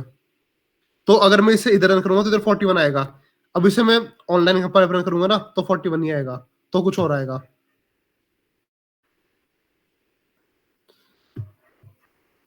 मतलब बेसिकली क्या रन करना है बताता हूँ कि कंपाइलर टू कंपाइलर जो उसकी सीड होती है उसके हिसाब से आता है ये। तो ये मेरे सिस्टम पे मैं जब तक रन करूंगा तब तक 41 आ जाएगा, बट दूसरे कंपाइलर रन करूंगा तो कुछ और आएगा और उस पर वो आ जाएगा बार बार। तो जो टेस्ट स्लिप का होता है ना रैंड वाला, जो उसका रैंडमाइज इंटीजर होता है ना, वो हर कंपाइलर पे सेम आंसर देता है। उसकी बाय डिफॉल्ट डिफाइंड होती है सीड। तो टेस्ट स्लिप वाला यूज करना अपन इसलिए करते हैं क्योंकि टेस्ट स्लिप का जो रैंडमाइज इंटीजर होता है ना, वो अपने को हर कंपाइलर पे हर वर्जन पे सेम आउटपुट देता है। तो तुम जनरेटर में यार रैंडमाइज इंटीजर यूज करोगे ना, तो वो कोई से भी कंपाइलर रन करेगा सेम आउटपुट देगा। इससे ये नहीं होगा कि बाद उसका सोल्यूशन एसी हो गया तो दोबारा रीजर्च के अंदर गलत हो जाए, फिर दूसरे कंपाइलर पे दूसरे टेस्ट के जनरेट हो जाए तो उसका गलत हो जाए। बेसिकली मैंने जो अपना कोड दिखाया ना, वो देखो होता क्या है। जैसे मैंने इंटरेक्टर बनाया, तो इंटरेक्टर के अंदर मैं कहीं पे रैंडमाइज यूज कर रहा हूँ। अब उसने सीपीपी 17 में सबमिट किया, तो मेरा इंटरेक्टर भी सीपीपी 17 में चलेगा और वो भी उधर, दोनों साथ साथ चलेंगे। इंटरेक्टर की खुद की लैंग्वेज है उसमें चलेगा और वो उधर चलेगा। तो वो जो आउटपुट दे रहा है वो सबको सेम देना चाहिए और प्लेटफॉर्म डिपेंडेंट ना हो। कोई खुद के बैकएंड पे रन करे, मतलब बेसिकली मैं खुद के लोकली रन करूँ तो भी सेम आना चाहिए, उधर भी सेम आना चाहिए। इसलिए अपन टेस्ट स्लिप यूज करते हैं। टेस्ट स्लिप का हर सर्वर पे हर लोकल उस पे same answer same randomise integer देता है, इसलिए अपन टेस्ट स्लिप यूज करते हैं। ठीक है, तो अब टेस्ट स्लिप में कैसे निकाल, मतलब टेस्ट स्लिप का फंक्शन क्या होता है। तो देखो, सबसे पहले अपन टी डिफाइन करते हैं। इंट टी इक्वल टू, इसमें होता है rnd डॉट नेक्स्ट।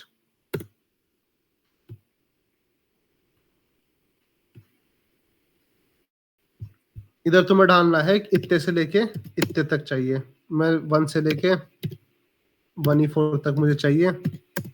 और ये होता है इंक्लूसिव, मतलब 1 और 1E4 दोनों आएगा।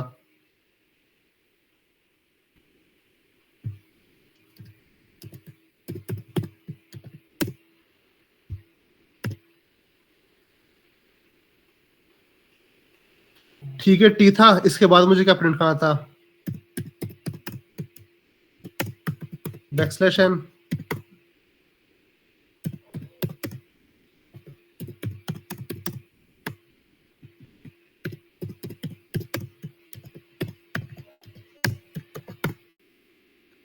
अब था n। अब बताओ मैं ऐसे नंबर कैसे जनरेट करूंगा कि वो उन नंबर का सम कुछ स्पेसिफिक हो। जैसे मान लो मुझे ऐसे टेस्ट केस जनरेट करने हैं कि टेस्ट केस का सम, मतलब सारे टेस्ट केसेस का सम 1E5 हो जाए। मतलब बेसिकली मेरे को दूसरा टेस्ट केस ही मेरा मैक्स टेस्ट केस जनरेट करना है 1E5 सम वाला।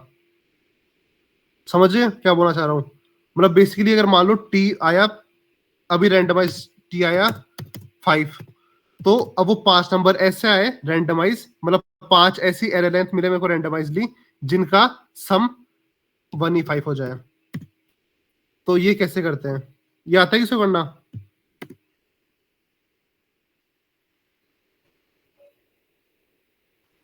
ये करा हुआ है, बट इसमें वो इश्यूज आते हैं अगर रैंडमली करो, वो स्टार्टिंग में खत्म हो जाता है करंट, बाद में सेम तो नंबर इसका देने लगता है, 0 बच जाता है। नहीं ऐसा तो नहीं होता। देखो इसका अब क्या तरीका होता है, मतलब ये सूडो रैंडम है तो हाँ दिक्कतें होती है इसके अंदर, और परफेक्टली रैंडम बनाना तो पॉसिबल भी नहीं है अभी तक। मतलब कैसे बनाएगा सिस्टम, मशीनें तो वो रैंडमाइज नहीं सोच सकती। इसका ये होता है रैंड डॉट पार्टीशन फंक्शन।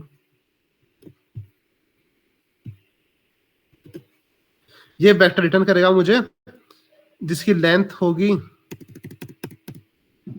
कितनी डालनी है मेरे को लेंथ मतलब उसमें कितने नंबर्स होंगे, तो वो होंगे टी। उनका सम होना चाहिए 1E5 और मिनिमम वैल्यू चाहिए मेरे को, मतलब एरे की जो मिनिमम वैल्यू है वो भी अपन ढाल सकते हैं कुछ भी। तो मैं चाहता हूं कि कोई भी एरे 3 लेंथ से कम की ना आए। 1E5 उसमें है तो एरर आएगा। ठीक है, अब बेसिकली भाई से मैं रन करके देख लेता हूँ क्या आता है। इस वी को प्रिंट कर लेता हूँ।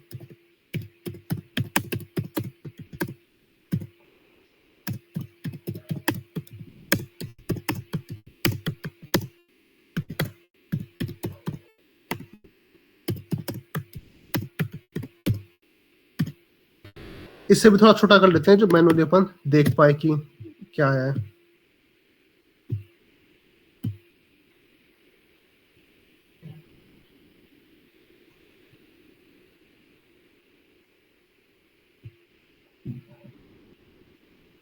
अच्छा, मैंने वो हटा दिया था ना, आर्क वार्क वो जो भी था।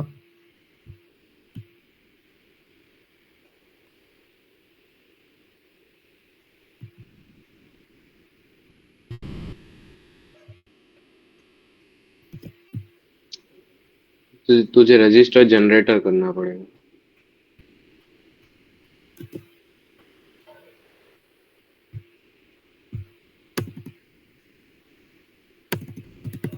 एग्जैक्ट सिंटेक्स क्या था मुझे भी नहीं पता। इधर आ जाएगा ना। हाँ, जेन।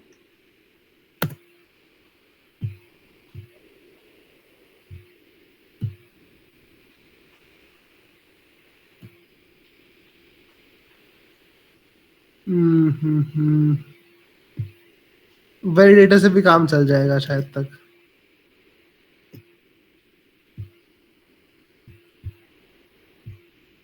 वो तो उधर डालते हैं तो दिक्कत आती है शायद, लोकली तो नहीं आनी चाहिए दिक्कत।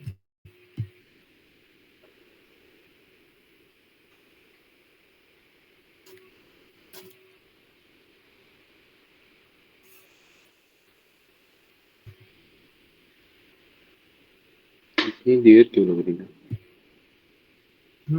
वही मैं देख रहा हूँ।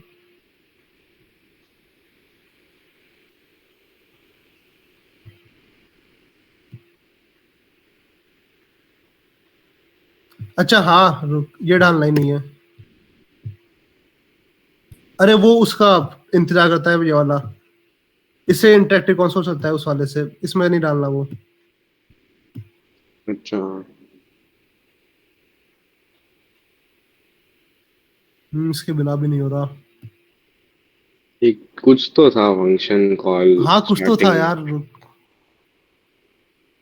मुझे टेम्पलेट उठानी पड़ेगी मेरी एक बार, रुक। वो एग्जांपल देख लेना उधर, वो होगा जनरेटर वाले टैब में पॉलीगॉन के। हाँ वही देखता हूँ।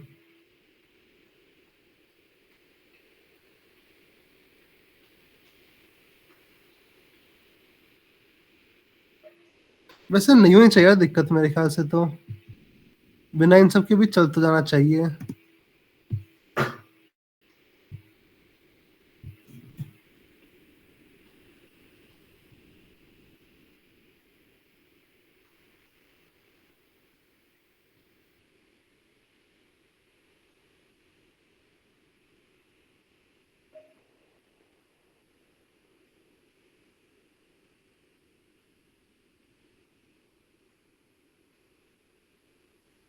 एक सेकंड में देखता हूँ।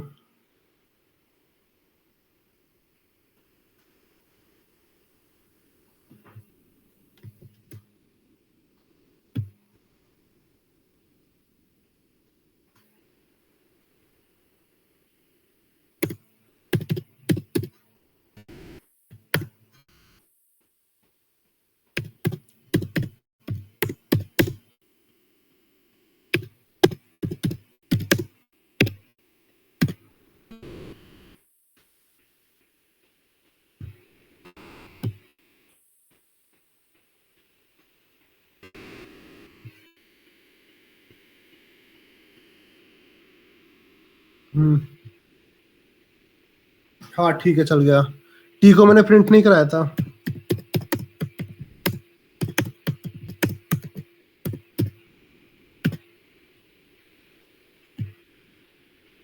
और तो बार बार सेम ही आएगा, तो इस बार दूसरा कुछ देखते हैं।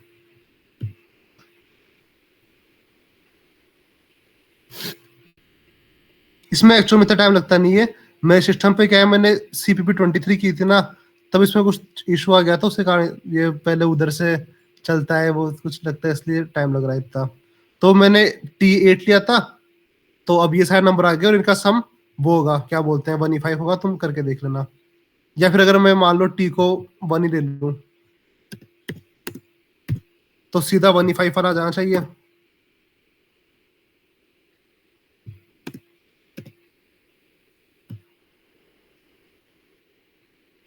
ये आ गया। अब 2 लोगे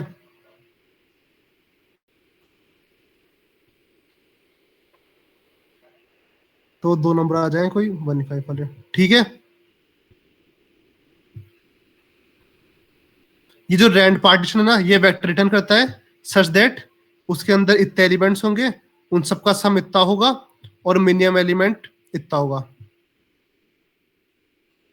ठीक है, समझ गए कि अब तुम्हें अगर टी टेस्ट केसेस है और इतनी एरर लेंथ जनरेट करनी है तो तुम कैसे करोगे? इस तरीके से होती है।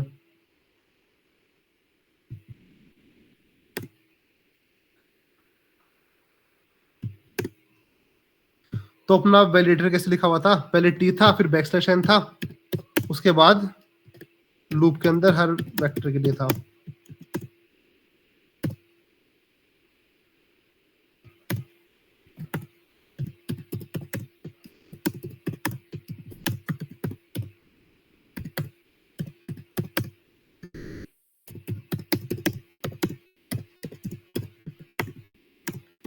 मैं सिर्फ ऐसा कोड लिख रहा हूं जो मेरा जैसा जनरेटर था ना वैसा आउटपुट प्रिंट कर दे।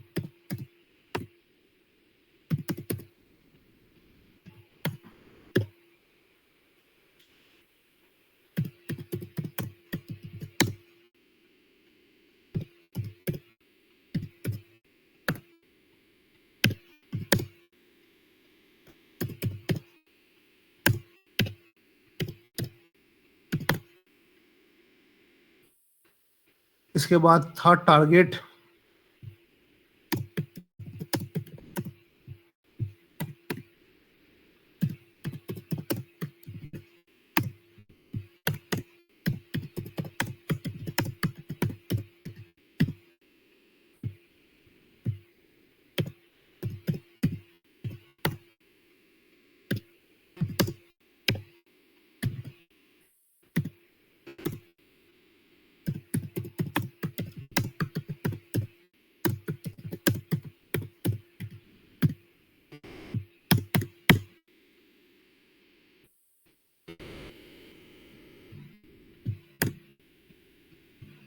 तो ये कोड है, इसके अंदर मैंने सबसे पहले टी ले लिया जो रैंडमाइज लेंगे। रैंडमाइज तो मैं rnd.next से करना है। इसके अंदर डाल देनी है लिमिट कि मेरे को चाहिए नंबर यहां से लेके यहां तक के बीच, या फिर कुछ भी, मतलब 1E4 डाल दो।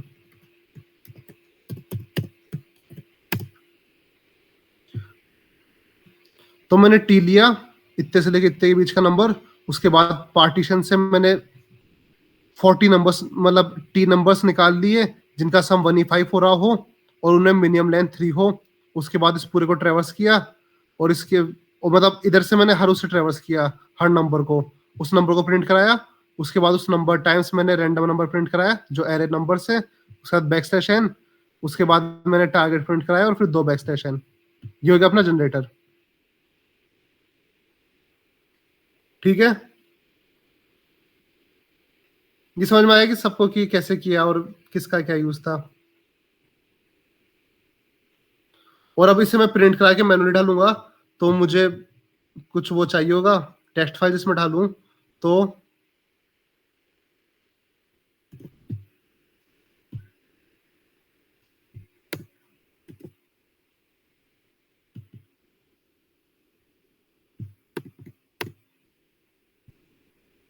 ये तो पता ही होगा सबको, इससे जो तुम्हारा आउटपुट होता है वो कंसोल की जगह या टर्मिनल की जगह उस पे जो तुम्हारी आउटपुट फाइल है उस पे प्रिंट हो जाता है।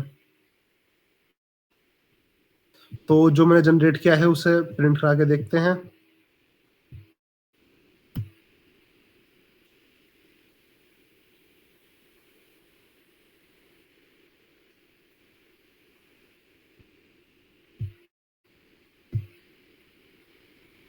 तो ये अपना टेस्ट केस प्रिंट हो गया।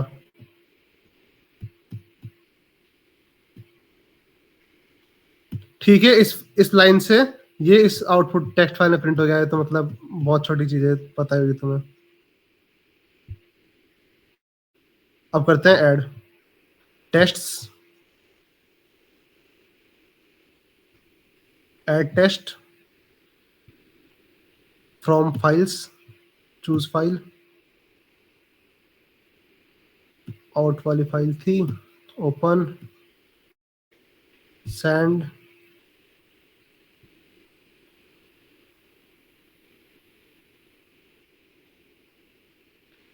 प्रीव्यू देख लेते हैं, कुछ गड़बड़ ना हो, बहुत चांस है कि हो सकती है, नहीं हुई।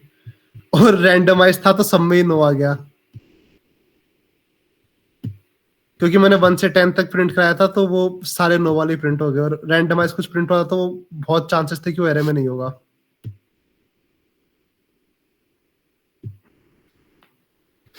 तो ठीक है, सब समझ गए कि अब मतलब बेसिकली तुम्हें बता दिया कि स्टेटमेंट कैसे लिखते हैं, उसके बाद वैलिडेटर कैसे लिखते हैं, उसके बाद चेकर क्या होता है, और उसके बाद टेस्ट केसेस भी बता दिए। तो बेसिक सब हो चुका है। इतना करने के बाद तुम कर पाओगे, मतलब कोई भी क्वेश्चन जनरेट कर पाओगे। अब इसमें तुम्हें स्मार्टली सोचना था कि तुम टारगेट को किस तरह से प्रिंट कराओ कि आधे केसेस के अंदर टारगेट आए या ना आए। तो तुम ऐसा भी कर सकते हो, इधर से कोई रैंडमली नंबर उठा लो और फिर रैंडम को ऐसे कर दो 0 या 1 में से एक चूज करे। अगर 0 चूज कर रहा है तो कोई रैंडम, तो मतलब उसके अंदर का प्रिंट करा दो, नहीं तो बाहर का प्रिंट करा दो। तो तुम बहुत तरीके से तुम कैसे भी टेस्ट केस बना सकते हो। मतलब रैंडम नेक्स्ट को तुम प्रोबेबिलिटी का भी यूज कर सकते हो, 0 और 1 डाल के कि अगर 0 आ रहा है तो उसके अंदर का कुछ प्रिंट हो जाए, कोई सी भी रैंडम इंडेक्स पे तुम फिर उठा दो रैंडमाइज। तो मतलब तुम्हें बेसिकली जैसे क्वेश्चन सॉल्व करते हो ना, वैसे ये है, तुम्हें सोचना पड़ा है कि मैं किस तरह से टेस्ट केस जनरेट करूं, और उसका कोड लिखना है। सिंटैक्स इतने यूज होंगे, एक तो rnd.next, इससे सब हो जाएगा। उसके अलावा पार्टीशन वाला जो सम का कंस्ट्रेंट रखता है, उसके अलावा एक और होता है वेक्टर, ये वेक्टर रिटर्न करता है, वो होता है rnd.distinct। इसके अंदर तुम साइड डाल दो, जैसे मान लो मेरे को 45 नंबर चाहिए, और उसके बाद मिनिमम लिमिट और मैक्सिमम लिमिट डाल दो। तो यहां से लेके यहां तक के तुम्हें 45 डिस्टिंक्ट नंबर्स दे देगा ये रैंडमाइज। ये भी कभी जरूरत पड़ जाती है।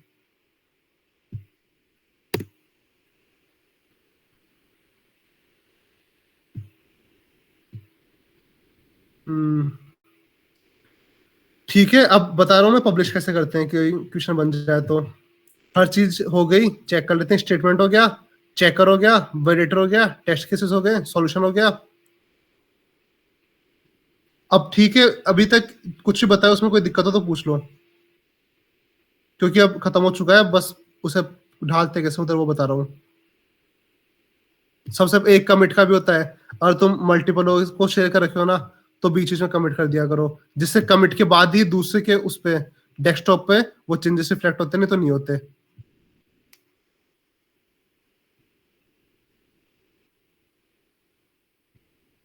किसी को पूछना है कुछ?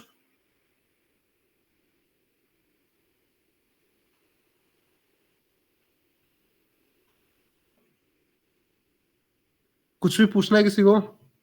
ये वार्निंग्स देख तो एक बार क्या दिखा रहा है।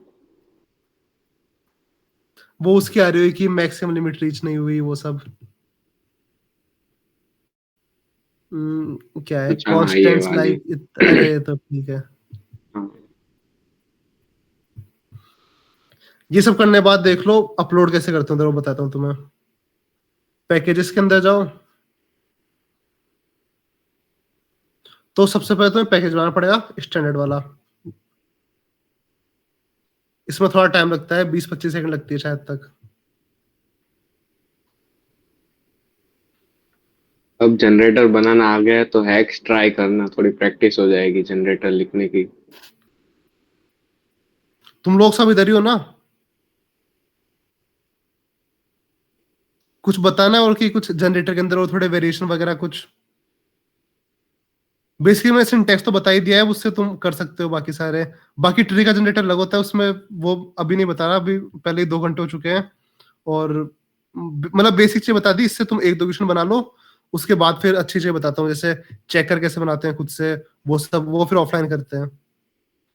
ये दो पैकेज बन गया, और वार्निंग भी आ गई कि जो एआई था उसके अपन ने मैक्सिमम लिमिट टच नहीं की, एन की भी कभी मैक्सिमम लिमिट टच नहीं हुई, और जो टी था उसकी भी कभी मिनिमम और मैक्सिमम दोनों टच नहीं हुई, मतलब कभी T1 भी नहीं आया, 1E4 भी नहीं आया, और टारगेट की मैक्सिमम लिमिट टच नहीं हुई। ये सब वार्निंग्स है, कोई बड़ी बात नहीं है। टेस्ट केस अपन ने इतने कोई अच्छे बनाए भी नहीं थे।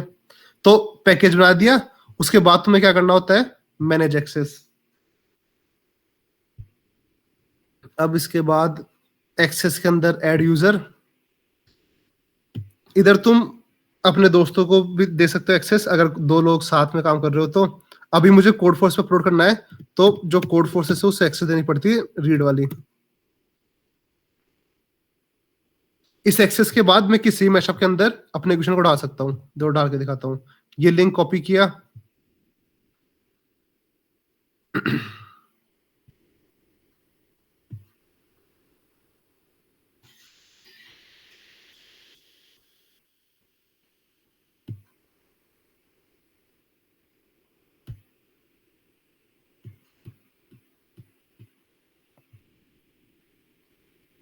कोई सा भी ले लो।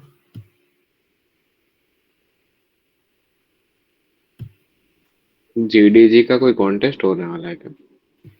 हाँ, वीक लॉन्ग एचटीएल वाला। ओ, देखो ये आ गया अपना क्वेश्चन, ये अपना गंदा सा स्टेटमेंट रहा, ये अपने गंदे से टेस्ट केसेस रहे, जो आउटपुट रहा, नोट वोट कुछ है नहीं। अब इसे चेक भी कर लेते हैं बार सॉल्यूशन डाल के कि कुछ दिक्कत नहीं आ रही।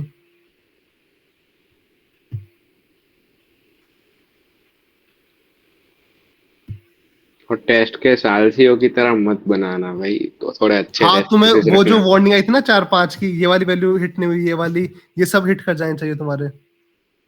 वार्निंग एक भी मत छोड़ना।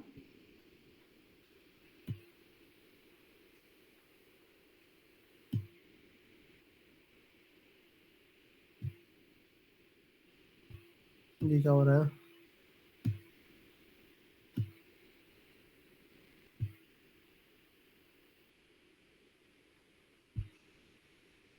ठीक है, एक्सेप्टेड हो गया। ये अपने दोनों टेस्ट केस डाले हुए दिख गए। ओके, सारे टोकन्स। तो इतना प्रोसेस था, इससे तुम वो सारे क्वेश्चन बना पाओगे जिसके अंदर या तो तुम्हें कोई ग्राफ नहीं बनाना, या मल्टीपल आंसर ना हो और इंटरेक्टिव ना हो। अब कुछ भी पूछना है पूछ लो, क्योंकि अब तुम्हें इतना तो आना ही चाहिए कि तुम इसके बाद तो तुम सब बना ही सकते हो, और चेकर भी तुम सीख सकते हो डॉक्यूमेंटेशन से। वो लिंक दे ही दे इन लोगों को। हाँ हाँ, वो ये टेक्स्ट फाइल दे रहा हूँ ना पूरी। हाँ, एक काम करता हूँ, ये जितना भी इसमें था ना मैंने जैसा बनाया सारा, ये तो मैं जिप फाइल कर देता हूँ। ये रिसोर्सेस डालिए, सबसे अच्छा ये वाला ब्लॉग है, ये देख लेना एक बार।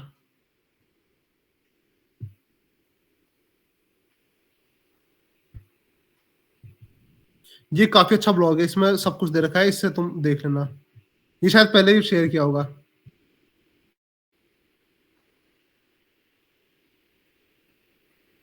और इसके अलावा ये उसका माइक का गिटहब है, टेस्ट लिप का।